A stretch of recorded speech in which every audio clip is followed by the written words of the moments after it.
Hello दोस्तों, आपके अपने YouTube channel 12th arts studio PC में आप सभी का स्वागत करता हूं। एक बार हम फिर हाजिर हैं आपकी सेवा में। आज का अध्याय है संख्या 4, रघुवीर सहाय, कैमरे में बंद, अपाहिज, कवि परिचय व रचना और उसके क्वेश्चंस एंड आंसर करेंगे। तो एक बार लाइक और सब्सक्राइब करना और साथ ही शेयर करना।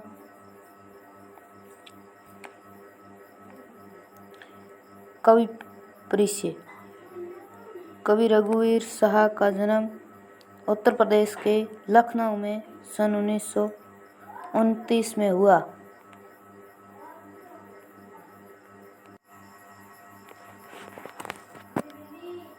रघुवीर सहाय समकालीन हिंदी कविता के संवेदनशील नागर सेहरा हैं। सड़क, चौराहा, दफ्तर, अखबार, संसद, बस, रेल और बाजार की बैलेंस भाषा में उन्होंने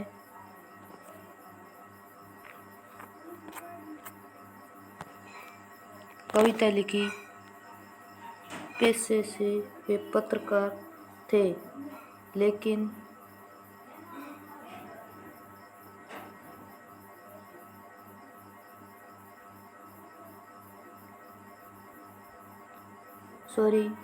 यह सिर्फ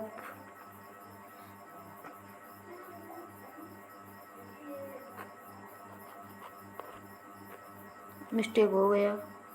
सिर्फ पत्रकार ही नहीं,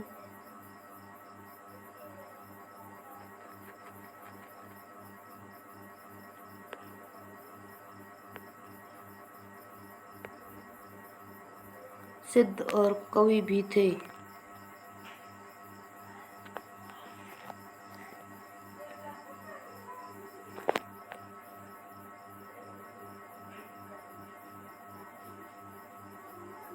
कविता को उन्होंने एक कहानी और यह नाटक किए वैभव दिया।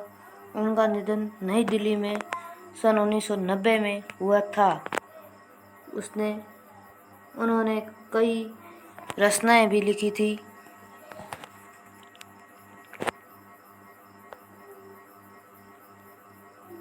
रचनाएं: अज्ञेय द्वारा संपादित दूसरा सप्तक सन 1951 में इसको लिखा था।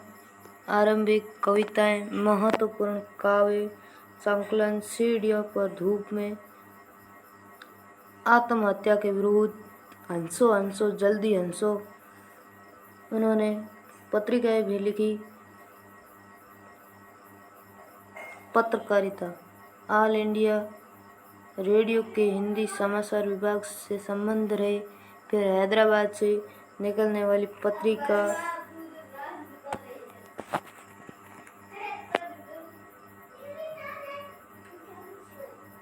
कल्पना और उसके बाद दैनिक नवरत्न, नवभारत तथा दिनमान से संबंध रहे। उनको भारत सरकार द्वारा साहित्य अकादमी पुरस्कार भी से सम्मानित भी किया था।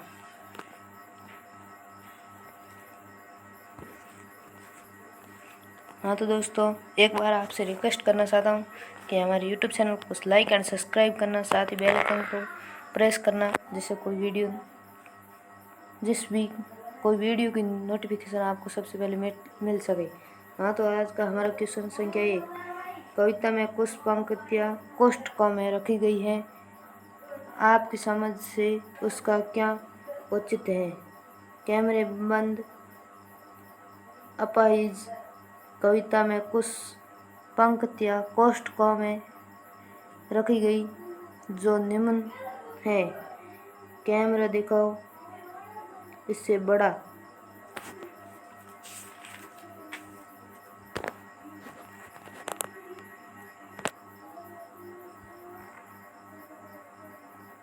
हमारा दूसरा है, हम खुद विचारों से बताएंगे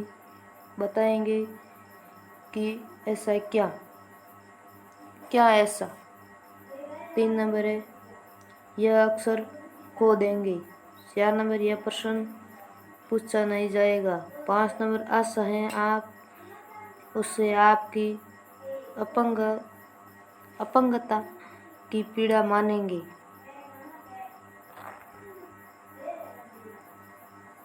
6 नंबर है, कैमरा बस करो, नहीं हुआ रहने दो, पर्दे पर वक्त की कीमत है।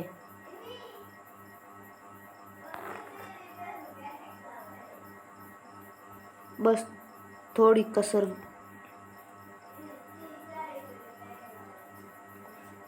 रह गई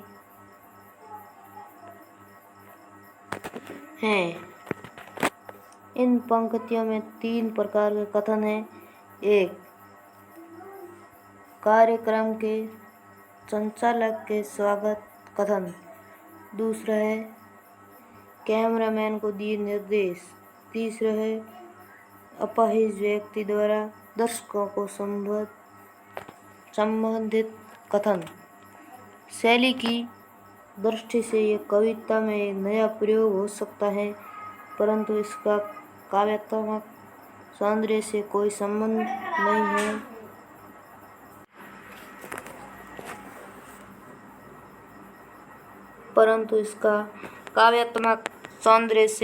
संबंध नहीं है। वर्णन में वास्तविकता और सजीवता लाने के लिए कवि ने यह प्रयोग किया है। हमारा दूसरा क्वेश्चन,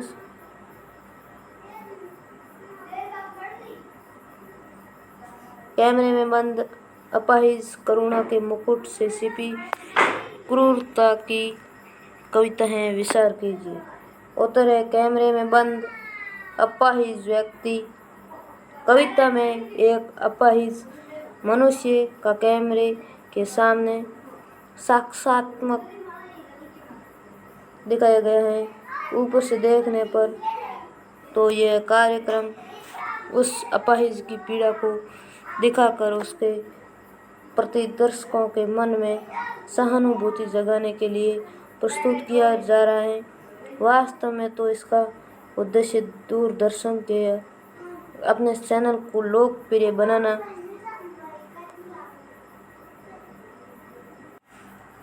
उत्तर है, वास्तव में तो इसका उद्देश्य दूरदर्शन के अपने चैनलों को लोकप्रिय बनाना तथा विज्ञापनों द्वारा अधिकाधिक लाभ कमाना है। अपाहिज व्यक्ति से पूछे गए उस प्रश्न पीड़ा को क्रूर वाले स्वाभिमान पर शॉट करने वाले और मूर्खतापूर्ण हैं। यह भावनात्मक अत्याचार है, करुणा नहीं। करुणा को पाखंड है। क्या आप अपाहिज हैं? आप क्यों अपाहिज हैं? जैसे प्रश्न किसी अपाहिज से कोई मूर्ख या क्रूर व्यक्ति हो सकता है। हमारा तीसरा क्वेश्चन, हम समर्थ, शक्तिमान और हम एक दुर्बल को लाएंगे। पंक्ति के माध्यम से कवि ने क्या व्यंग्य किया है?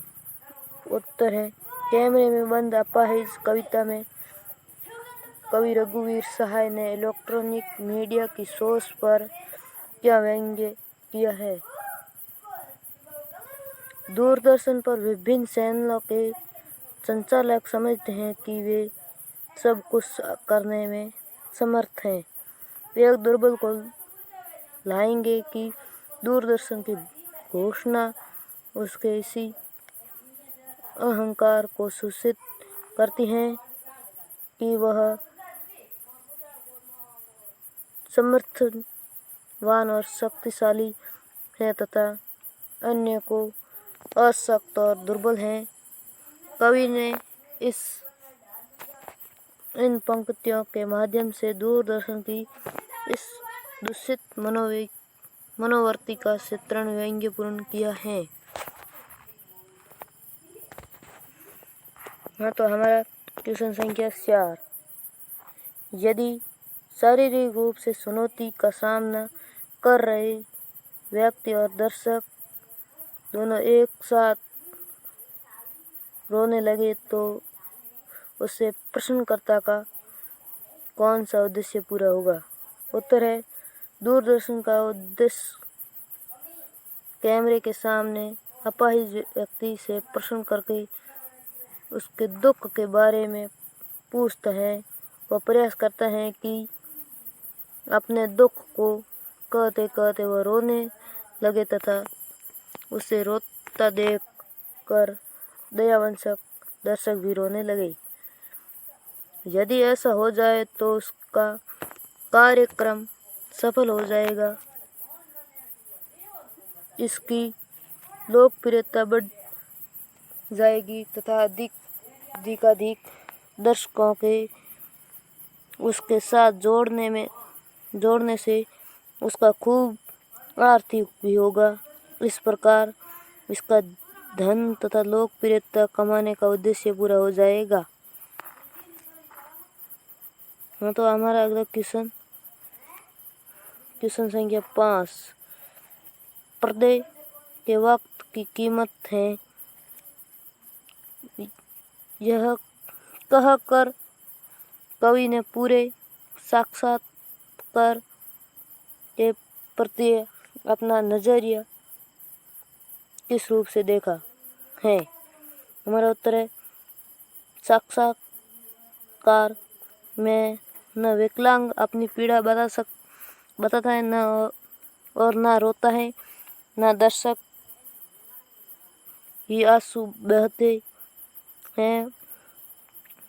उद्घोषक अपने उद्देश्य से सफल नहीं होता है तो कार्यक्रम समाप्त करने को कह देता है। दूरदर्शन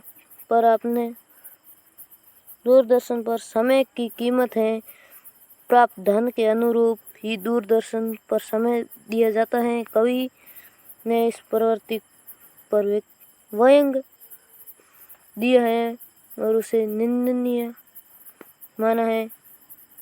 हाँ, तो दोस्तों, हमारा वीडियो कैसा लगा आपको कमेंट बॉक्स में ज़रूर बताना। एक बार आपसे रिक्वेस्ट करना चाहता हूँ, हमारे YouTube चैनल पार्थास को लाइक एंड सब्सक्राइब करना। जय हिंद, जय भारत।